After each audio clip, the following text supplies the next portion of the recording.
Marko, ena stvar mi je bila zelo zanimiva, ki jo je Urban omenil, pa se mi zdi, da si ti pravi nekak naslov za to vprašanje. Ne?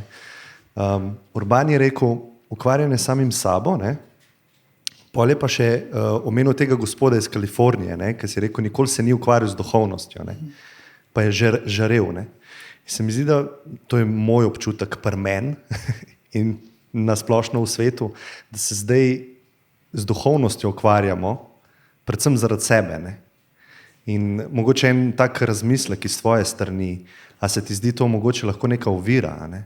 Ker jaz želim biti duhoven zato, da bom jaz nekaj dobil. Ne? Ja, zagotovo. Biti pretirano duhoven je lahko zopet samo preoblečen ego.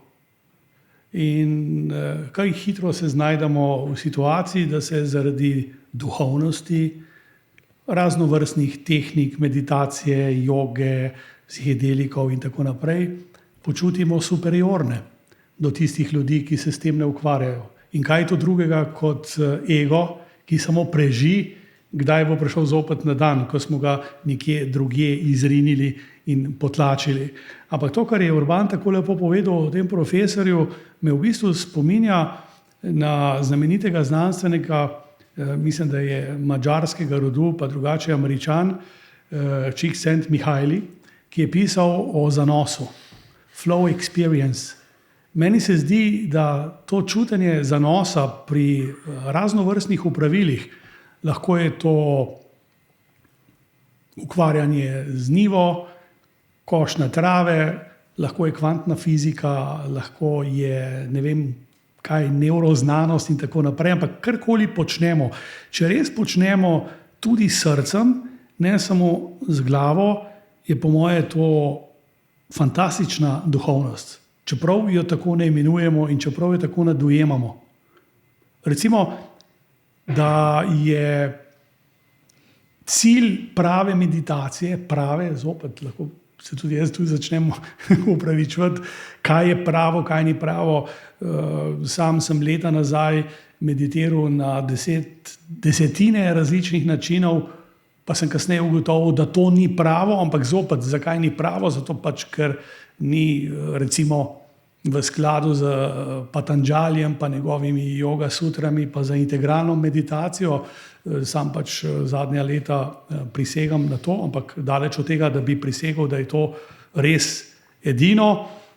Je pa res, vem pa, da to ni, ne vem, vizualizacija, da to ni koncentracija, da to ni kontemplacija, marsikaj, ker sem prej zmotno mislil, da je meditacija. Ampak če je bistvo katerekoli meditacije umirjanje uma, torej izkristaliziranje tistega zamegljenega jezera, ko so vse posede, ko misli ni več, ne nazadnje v starodavnih vedah, mislim, da tudi v Rig Vedi piše mana eva manus janam, kar pomeni, da je človek to, kar misli.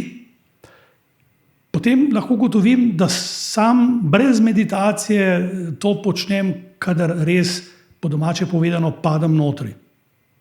Bodi si, da pišem karkoli, lahko je to tudi zahteven strokovni tekst, lahko je to kakšen esej, lahko je to gledanje dobrega filma.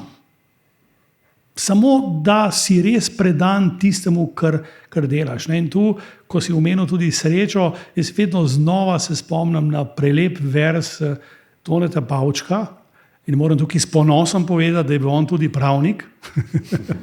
Kar nekaj pravnikov je literatov in ne vem, zakaj nas mika, da gremo onkraj, morda zaradi navidezne togosti te profesije, ki pa je vendarle potem del humanistike in filozofije in širšega vedenja.